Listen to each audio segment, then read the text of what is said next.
I would like to introduce to you our panel moderator, Ryan Lugalia-Hollon, Executive Director at Up Partnerships. Yeah, give him a hand. Yeah. Up Partnerships is an education backbone that seeks to ensure all young people in San Antonio are ready for their future. An organizational builder, leadership coach, collective impact organizer, he has served as the Executive Director for Excel Beyond the Bell, San Antonio, and the YMCA of Metropolitan Chicago's Youth Safe and Violence Prevention Department. He is the leader in the StriveTogether network and serves on the chair of the Board of Directors for the Children's Funding Project. Ryan was selected as the Outstanding Young San Antonian of 2020. Yeah. All right. By the Rotary Club of San Antonio. He received his PhD in urban planning and policy from the University of Illinois at Chicago and a BA in anthropology from the University of Chicago. Please give him and our panelists a warm welcome. Thank you. Round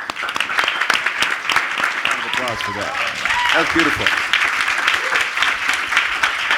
And I think one of the things Jeff said when he welcomed us was not everybody's going to make it, right? Some of us are going to drop out. But Brian is a testament to what it means to stay with it. Just a quick note on the last panel. Another way to really sustain the work and grow the work over time is local voter-approved ballot measures. And so I want to ask Elizabeth Gaines from the Children's Funding Project to just raise your hand if you're interested in that. In San Antonio, talk to Elizabeth. In San Antonio, we have about $34 million a year coming in from sales tax money for our early childhood sector because of a local voter-approved ballot measure. So there's bad news and there's good news. The bad news is this is the last panel of the gathering. It's sad. The good news is this is an extremely brilliant, powerful, committed panel. Truly. And I'm gonna frame this in a second and then we're gonna flow, but the conversation is really about interdependence. And Jeff and I were chatting briefly last night after Reverend Dr. Wyatt did what I would consider stand-up divinity. I've never seen stand-up divinity like that. And we were talking like, what do we need to learn? What do we need to learn from faith communities? Whether someone worships at a mosque or a temple or a synagogue or a church or what have you, what do we need to learn? And one of the things that feels clear is that when people show up to a service, they show up because they know they need each other. They are very, very clear that they need each other. And they're clear on that because they're very, very clear of their own profound limitations. And that's a foundational awareness that I think we all have lived, and we all live on a regular basis, and we help others to live in our communities, but we must continue to live and double down on the awareness that our incapacity makes us need each other, right? And it really brings us into this work in a deeper way. Jeff, you're gonna have to tell us, if that's how the Army functions, if we're still learning the rules on that, but we look forward to that. But we know that's how neighborhoods function, right? And for neighborhoods to really be communities, folks there recognize their limitations so that when things go down, whether that's a blackout in New York or a freeze in Texas or a break-in or what have you, right? We need to be in relationship with the people around us. And it's much better to build those relationships before things go down. We're in a much better space. And part of today's panel is really about, if we think about this field as a neighborhood, we're all co-located, right? How do we become more of a community, right? How do we move from that co-location to collaboration that Carol talks about? And that's the journey we're on, and it's an honor to be on the journey with these incredible folks. So I'm just gonna start with Wendy and just do what I wanna name is one way that San Antonio, the city that I'm proud to represent, needs each of these leaders. And that'll just be a small entry point, and then they'll be building on their incredible contributions and legacies as they share. They're all gonna be responding to 3 questions as we go, and then we're gonna protect time for at least 1 or 2 questions from the audience. So Wendy, San Antonio needs you and needs the Wilson Institute because we need to be recruited to the Army of Love. We need that, and we're ready for you to do that. And Jen, we need you, and we need your team, and we need the Opportunity Accelerator because you have a powerful vision on how to transform local government, and we have a local government that sometimes they know it, sometimes they don't. They need to transform, and you're already laying amazing groundwork for that.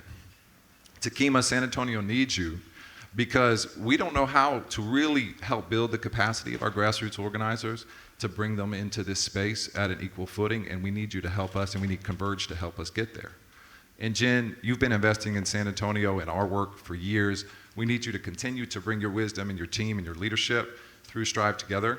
And we know that neighborhoods exist within regions, right? And sectors and systems operate at a regional level, and those sectors and systems set constraints and possibilities for neighborhoods in powerful ways, and you continue to teach us about how to work on that systems change. And Carol, we need more neighborhoodists in San Antonio, and we need purpose-built in San Antonio, and we need you to help build those bridges for our neighborhood leaders and champions so that they can learn from the incredible work that you and your network of neighborhoodists do every day. And Robert, the work that you've done in Broward County is amazing. We have 17 school districts in Bexar County. At least half of them would love to meet with you and learn more about the work of Chiefs for Change, and just and the incredible way that you have decided to take the model that you built in Broward County and now help to scale that nationally through Chiefs. So we need all of you, and we all need each other. And so that's what we're gonna get into right now. So Wendy, we're just gonna work the line, and then once everybody answers, feel free to respond to each other. But who are your stakeholders? What do they do, and how do you support them? Sure. So the Wilson Institute really focuses on organizations that are committed to doing place-based cradle-to-career work within at least one neighborhood. So that can be regional backbones, neighborhood direct service providers who are interested in covering the entirety of a cradle-to-career pathway, or turning into a backbone using partnerships to fill gaps in cradle-to-career programming. But that's really our sweet spot, folks who are working at the neighborhood level, who are actively doing that in at least one place. Hop on in, Jen. Sure. Good morning, everyone. My name is Jen, and the Opportunity Accelerator is a partnership of 5 national organizations that are working with government to really help improve economic mobility and close racial disparities.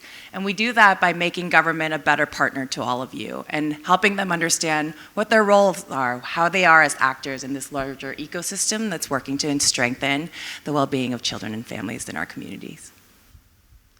Hi, everybody. I'm Takema. I'm the CEO and founder of Converge. Our purpose is to accelerate the creation of a radically just new world where communities of color thrive. And this looks like supporting organizations, coalitions who are committed to shifting and building power. And power we define as the ability to shape the rules. And so we support backbone organizations, coalitions, community neighborhood service providers, policy advocacy organizations, and also grassroots community organizations and movement groups. They focus on a range of issues, so education, reproductive justice. We do a lot of work in the democracy space with organizations like ACLU, as well as Fair Fight in Georgia, but we also do a lot of work in reproductive justice and supporting groups like you all who are doing work around cradle to career and economic mobility. Good morning, I'm Jennifer from StriveTogether, and at StriveTogether our purpose is to ensure that every child, regardless of race, ethnicity, zip code, or circumstance, has every opportunity to thrive and reach their full potential. And we do that through supporting a national network of 70 communities who are primarily working at the regional level, although certainly there are many represented in this room who are doing intense neighborhood work.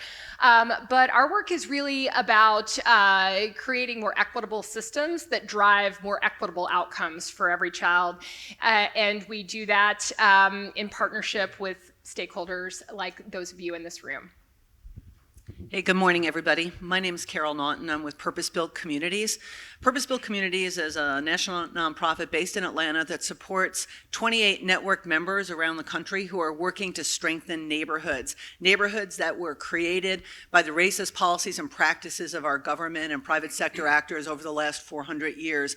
And what we work what we do is work with people who live in that neighborhood and other stakeholders around a very specific model of neighborhood revitalization that includes bringing high-quality mixed-income housing to a neighborhood, creating a neighborhood-serving cradle-through-college education pipeline, and bringing community health and wellness partners to the neighborhood.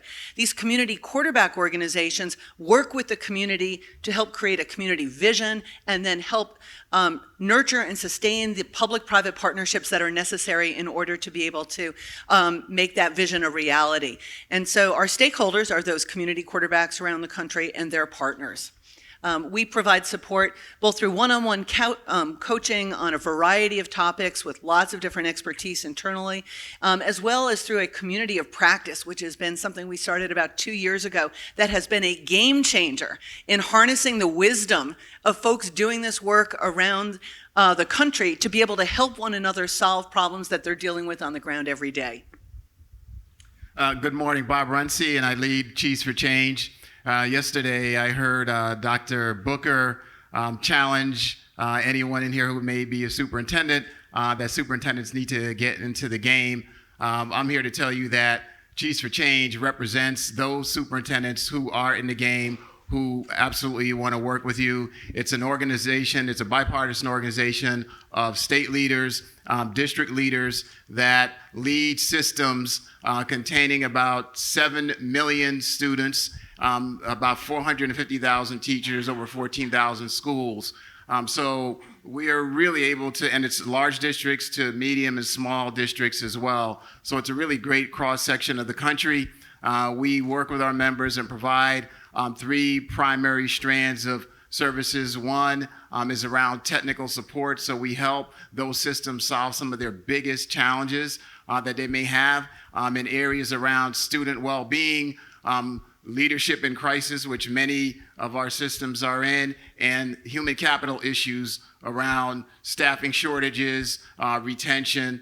So we do that work. And we also, on a quarterly basis, as we are doing that work, convene community-based organizations that are the backbone of the communities in which our schools systems reside, and ensure that there's a good amount of information sharing and collaboration there. Secondly, we actually have a program called Future Chiefs. It's an 18-month program where we bring promising leaders from school systems and help them to develop. We then work to get them placed in superintendent positions. We've been very successful with that program over the last couple of years. We placed almost 30 individuals in school systems. We then provide support and coaching to them to ensure they're successful. And then finally, we work very closely with the administration here in Washington and legislators on the Hill. We bring these chiefs to these individuals to inform their policy making and legislative initiatives that they have. So that's Cheese for Change. Thank you all. So quick question. Please raise your hand if you have been mentored, supported, guided, coached by any of the institutions represented on this panel. That's at least 50 hands right there. And so it's easy to kind of get, lost in the language sometimes, but all of these institutions have really mastered how do we support leaders to build stronger organizations to drive solutions at scale. And the level of scale represented by these institutions is fierce and formidable. And we're gonna dive into our next question, which is how do we really best work together as a community to address the common challenges that neighborhoods face? And Wendy, I'll kick it to you again. Great. Well, all of us have very distinct strengths and areas where we've been working for years and years, and frankly, incompetencies that are really important for neighborhoods, for regions, for direct service. So I think there's a ton of skill sharing, capacity building that each of us bring to the table. And I think the Wilson Institute is positioned, when we're talking about neighborhoods that aren't connected to another network, the Wilson Institute can support in collaborating and sort of aligning across all of our partners to make sure there aren't too many unaligned conversations going on in one place, but ensuring that as a plethora of partners come into a neighborhood, it's in an organized and aligned way and isn't too overwhelming for organizations we're collaborating with. we are your public sector folks. We love local government, we love your state governments, and we also know that they're not always coming to the table with all the assets that they can bring and the resources they can bring as well. And Carol, you made a really good point that some policies and systems and structures that continue to perpetuate racism and inequities are held by government.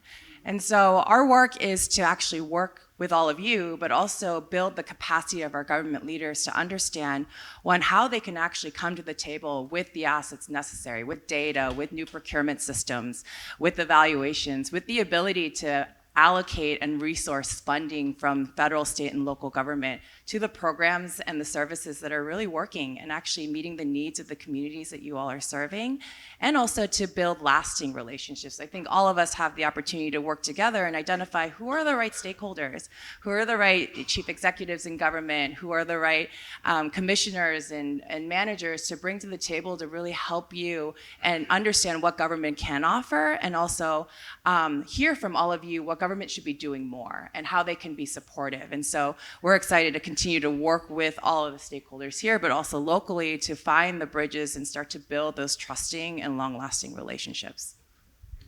So common challenges, how do we address them together? So for Converge, our perspective always begins with the people. And I think we heard Michael McAfee talk about that. Do we love the people? And we hear this language, whether it's Brian Stevenson talking about proximity, but nothing about us without us is a lot easier to say than to do. And just in spending the last 2 days with you all, I've heard about the struggles and the challenges you all are having, really incorporating a grassroots perspective and centering the folks that you're serving in the work that you're doing. And so that's a big part of what we can do to address this common challenge, is we can walk alongside of each other, learn together, and really figure out how do we operationalize centering the people that we serve, as we also try to address the oncoming onslaught of challenges that neighborhoods are constantly facing. So first of all, we need to constantly center the people. Another thing that I think will support us in working together is also making sure we're clear about what our values are, including centering people, right, that we serve. That has to be a value that all of us ascribe to, and we have to be in interdependent relationship where we can also hold each other accountable, right, and hold each other accountable inside of those values, which I believe have to include beloved community. And so those are some of the things that I would offer that we need to bring to the table to address the challenges that we're facing. And building on what's already been shared, and Wendy's point that we all have our strengths as organizations. So at StriveTogether, we're the systems people. We really believe that in order to get population level impact, you have to transform systems, and that these systems that we have in our country have been designed to get exactly the results that they're getting, which none of us are happy about, or we wouldn't be in this room. And so our work is really about supporting communities to transform systems. And we believe that you transform systems when you shift practices, policies, resources, and power structures. And we have built some expertise over the last decade in how to do that, and we are constantly learning from every one of these partners up here on the stage with me to really how to accelerate that progress in communities. But we know that the change that happens at the incremental level has to get to scale, and to do that, our systems must be transformed. So +1 to everything that we've already set up here today. And I'm thinking about the scale of the challenge that we face. A few years ago, before the pandemic, we did a calculation to think about how many neighborhoods in this country needed the kind of interventions that Purpose Built offered, the kind of support that Purpose Built offered. And we came up with a number about 825. We think there's now probably 20% more than where we were 2 years ago. Purpose Built doesn't need to, shouldn't be the partner who is involved in all of these neighborhoods. All of us need to be part of those change leaders in order to help bring these resources, these strategies, and the content to folks across the country. So we do that through coaching. Every great team needs a great coach. Winning the Super Bowl doesn't happen because you've got a mediocre coach, right? You've got to have somebody who's in it to win it with you. And we want to be in it to win it with our network members for the people in the communities who are creating the visions that we're trying to bring to life.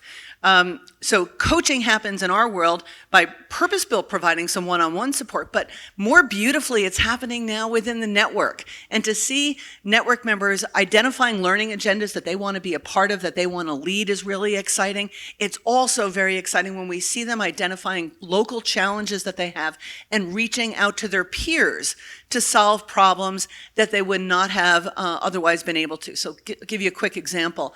One of our network members was really struggling with a homeownership group in the neighborhood where she was working, and they were skeptical, rightly skeptical about saying, hey, we're here, we want to help, right? And so they were working on building trust and building relationships. So she reached out to her quad partners. All of our network members CEOs have a quad of folks that they can reach out to and they've built deeper relationships with. She reached out to her quad and got great advice on how to continue to build trust beyond a certain level. And it was transformative for this leader. So harnessing that kind of coaching, as well as the coaching that you can get from a centralized organization like Purpose Built, is what it's going to take to get us all to the next level. Superintendents, district leaders, they get up every day because they love kids. They want to create great futures for them. But it's a complex job. It's enormously challenging. The political and divisive and toxic things that we see going on in this country, you see them working their way into school board meetings. I mean, you see everybody show up there. There's what we commonly call cave people, citizens against virtually everything.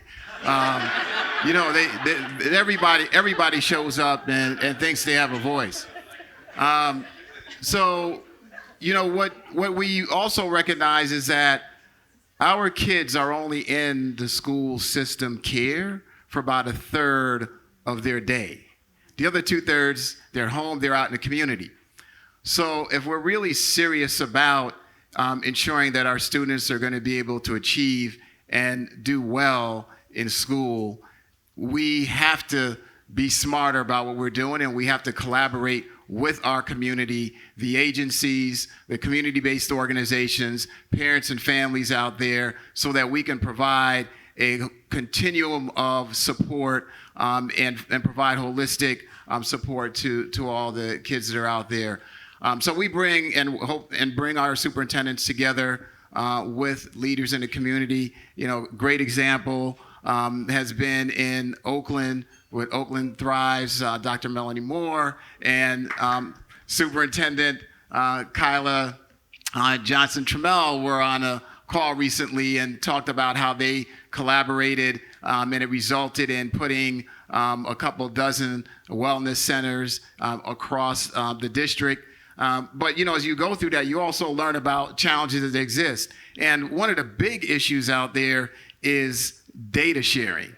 And I've run into that quite a bit when, we've tried to share with the United Way, the Boys and Girls Club, so that we can align after school programs and resources and interventions to what's going on in the day. You run into these hurdles around FERPA, HIPAA, et cetera.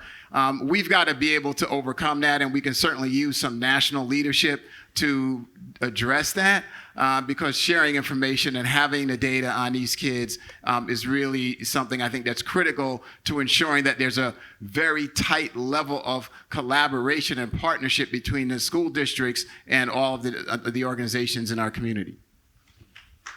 Round of applause.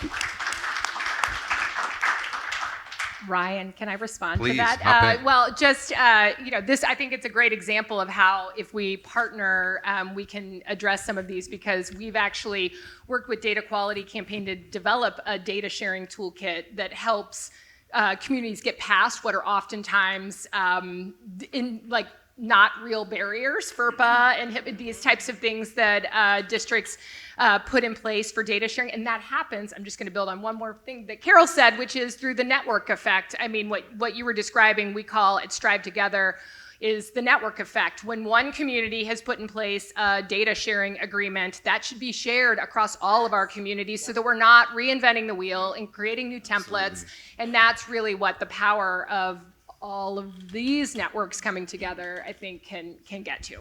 Can I also add, I know that sometimes it's hard to get data from your government partners. And so I heard someone came up to me and said, we get our data once a year in a PDF and it doesn't give us that much information. And what we want to do is actually build that capacity within government to be able to collect their data, to analyze it, to put it in readable format so that you have access to it on a real-time basis and at the disaggregated level. So you're not just getting information that's broad, but you're understanding race, ethnicity, geography, so that not only government can make real-time decisions, but you can make real-time decisions as well as you're thinking about the impact on children and families and communities. And so being able to partner and think about how do we take data sharing agreements from the community and also start to put them in place with government, and so that there's a flow of information and data that can be shared and a place where everyone could access information that allows you to make decisions real time. So, I can't tell. You picked up the mic, but I can't see your face. Well, I'll say this because it's something that has been on my mind since yesterday. Someone made a comment that personal lived experience is just uncoded data. And if I'm the person on the panel representing community and making sure we're centering community in all that we do, I think it's also important to remember that when we talk about data, that there is data that's also locked inside of the people that we're serving that also needs to be coded and brought to the table. And data collection too, right? Like every resident leader, it carries that data with them from what's happening around them. So the next question, y'all are all leaders and builders and catalyzers of this field. And we need to know from your perspectives, where does the field need to go? It could be building on the data interdependencies, building on the alignment, building on values-based accountability that Takema talked about, but where do we need to go? Well, happy to jump in here. Jennifer and I have an opinion on this, and my guess is everybody else does as well. So I think we are at the very beginning of really trying to identify what our field is, who we are, what our commonalities are, what our differences are. And I want to say it's okay, and it's actually a strength that we have differences of approach and differences of views of our strategies.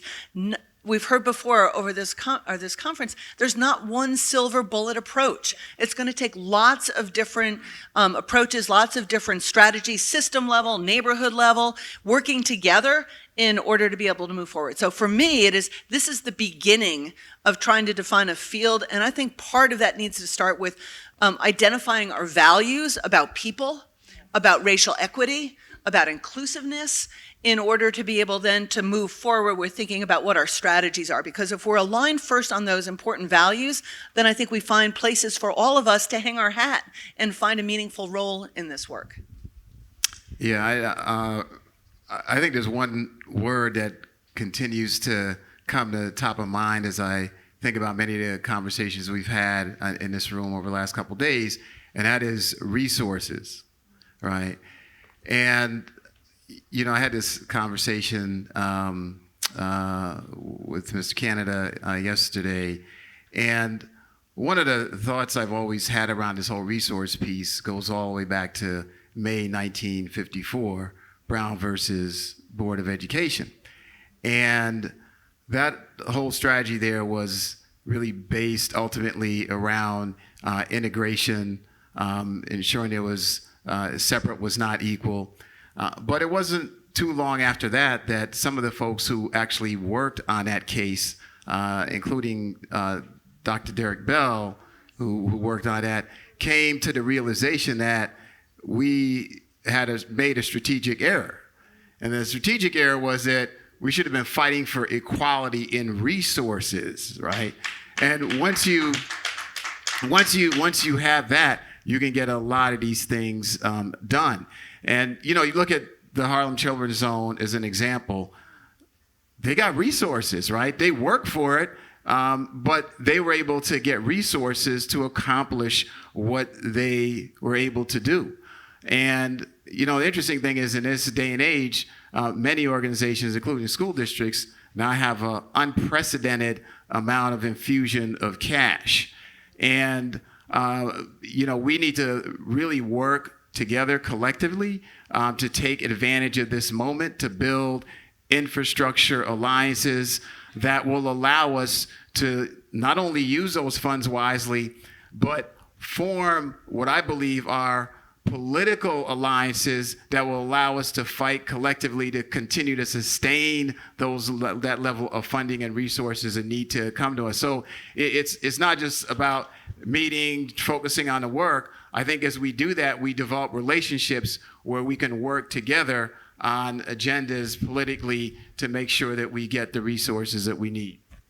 And yes, and I want to add to that because I do think that as we come together as a field, we have to hold ourselves accountable for moving a population level result.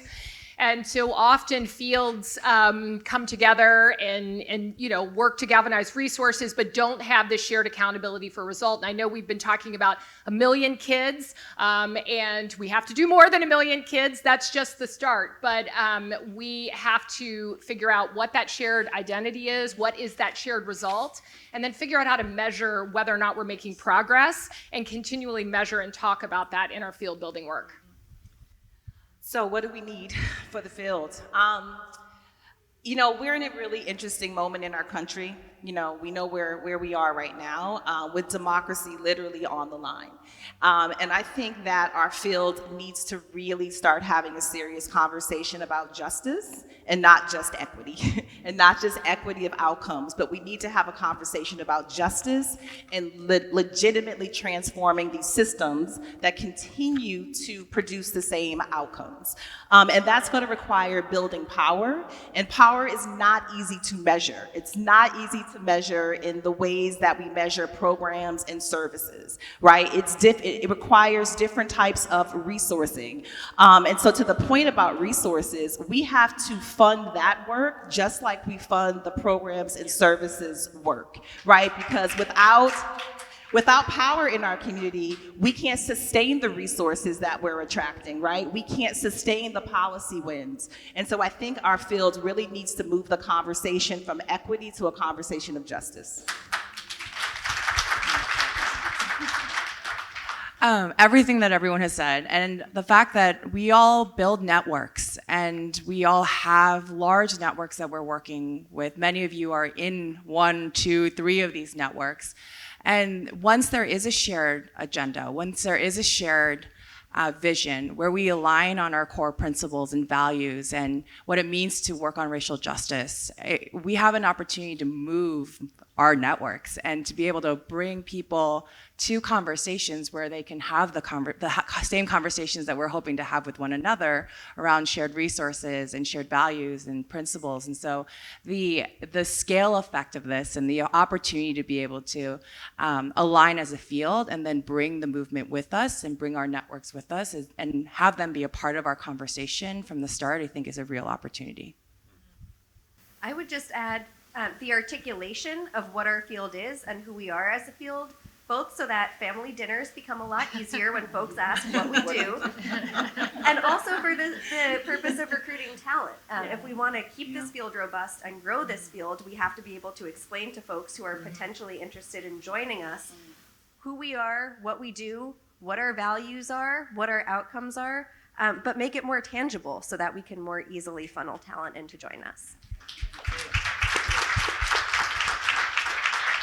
Wendy, I had a mentor who said it's a miracle anytime two people understand each other. And I think in this line of work, when we're at the family dinner table talking about civic infrastructure, et cetera, then it's more than a miracle, whatever more than a miracle is.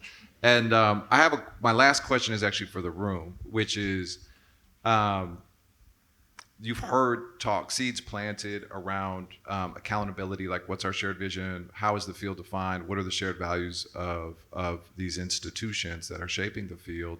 You've heard Wendy, representing our host, the Wilson Institute, talk about their willingness to create alignment among these players in this space.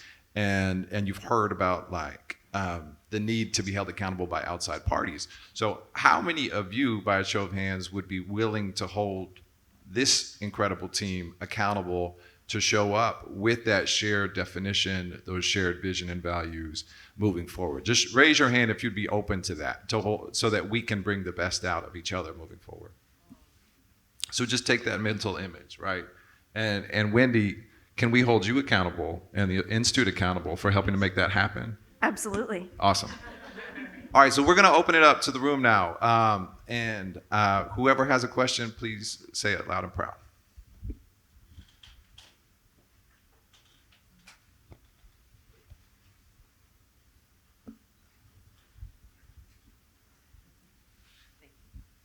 I always have questions. Michelle Lugalia-Hollon from San Antonio. I got a cheat sheet because I heard Ryan helping with prep, and he didn't ask the question that I hoped was asked today. And I'm curious because this is the first majority female panel that we've had. And the other one was ladies in the house. Very happy. We love you too, sir. I'm having fun up here. So. Yes. And I think as a woman in leadership, there's often, and a woman of color in leadership, there's often so much to navigate, and also it's easy to really superwoman pose in the mirror and talk about stepping into your power. But an environmental stressor that I encounter is often having to navigate how to present or show up in my power in spaces where perhaps my leadership, for a variety of reasons, the color of my skin, my youth, and on my gender, may not be what folks who have power are used to engaging with. And so I'd love to open up and create space to hear from all the brilliant executive women that are on this panel who can talk about how they've navigated the power dynamics of being a woman in leadership doing this work in this time.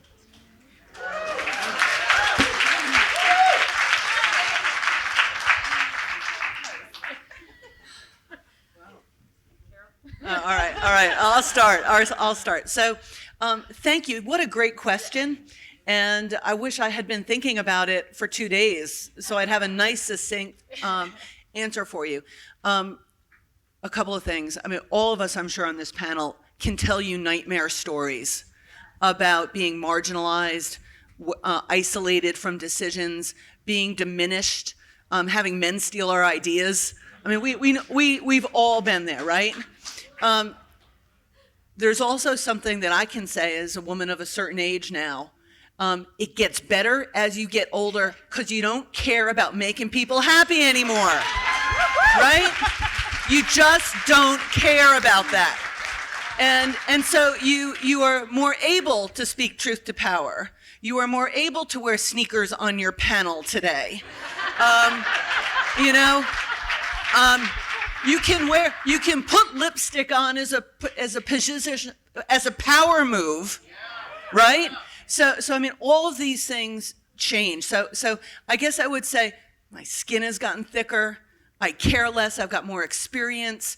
I'm also gentler with the world at the same time, that I extend courtesy and grace more than I did when I was younger. And maybe that's also about getting older and having a little bit more experience and recognizing that it's not always about me, right?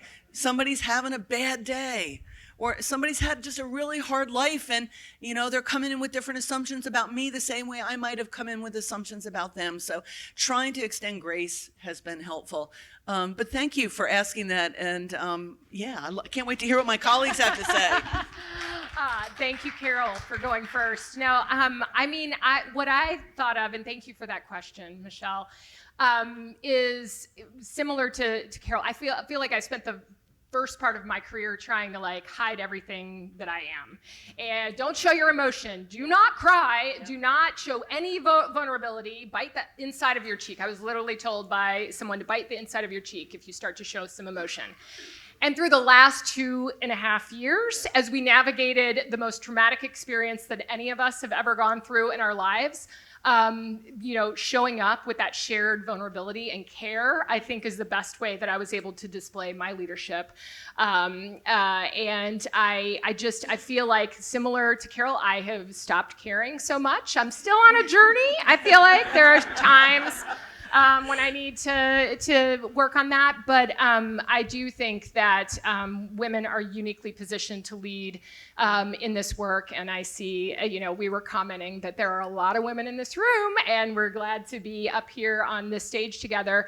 Thank you for that question. And the last thing I would say is there are many strong women, some in this room, who have been my mentors and helped me navigate some really tricky situations, and you know who you are. And I'm just really grateful for you. Wow. I'm also really grateful for the question, right? I'm really grateful to sit with the question, so thank you so much, sister, for asking. Especially as a woman of color who is also a founder of an organization. Yes, all of those experiences. The other thing is, as I get older, as I get ready to reach my 5-0, I am also carrying a lot less. The other thing that I have learned on this journey is that the ability to step into my own power as a woman leader is equivalent to my self-care and my self-love.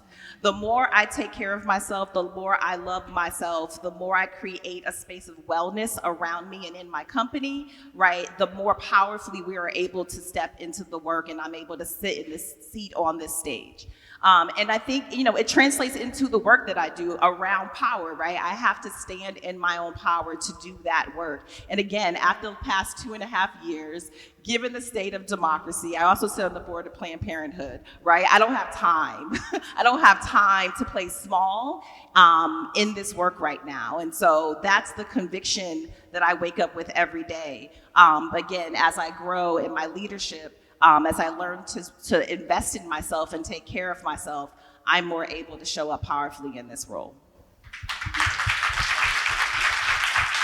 Thank you for saying that it gets easier. I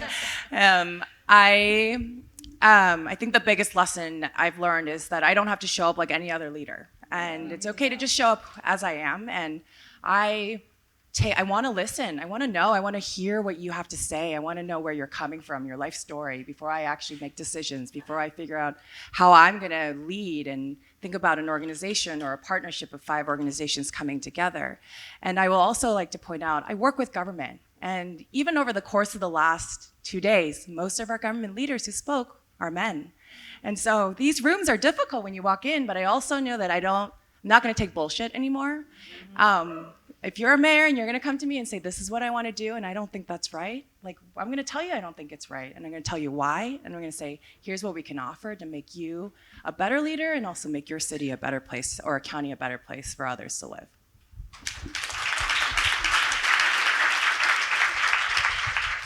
I feel wildly underqualified to answer this question because I am still learning. I would say going gray prematurely has really helped, and spending time with the women on this stage, frankly, and others like them. So we can learn together, Michelle.